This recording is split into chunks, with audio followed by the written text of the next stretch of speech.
In this short, we are going to continue to talk about bipolar. We are going to talk about a very important medication that I'm sure you will be tested on.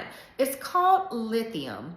Lithium has a response rate to bipolar mania episodes between 70 and 80%. It works very well for manic episodes. It also helps reduce the cycling between mania and depression. There are some very important points that you want to remember about lithium so that you can be successful on your test. One of them being that it does cross over the blood-brain barrier and the placenta. So knowing this, remember that they do not recommend for pregnant women to take lithium because it can cause abnormalities in the development of the baby during the first trimester. The second important point that you want to remember about lithium are the side effects that it can cause.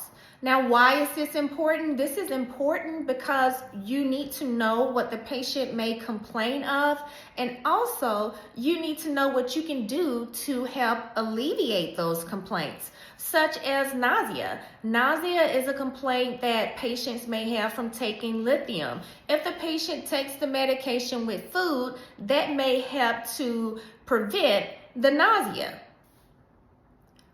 The third and the last point about lithium that you want to remember is that it has a very narrow therapeutic window. Now, what does that mean? That means that there's a very small margin between the amount of drug that's safe and the amount of drug that's toxic. So for you as a nurse, it's very important that you remember those signs and symptoms of toxicity.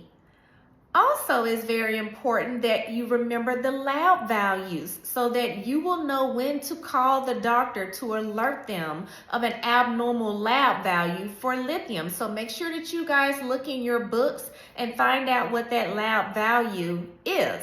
Lastly, it's important that you educate the patient about, you want to educate them about the medicine, but here, remember that you want to educate them about the importance of keeping their lab appointments.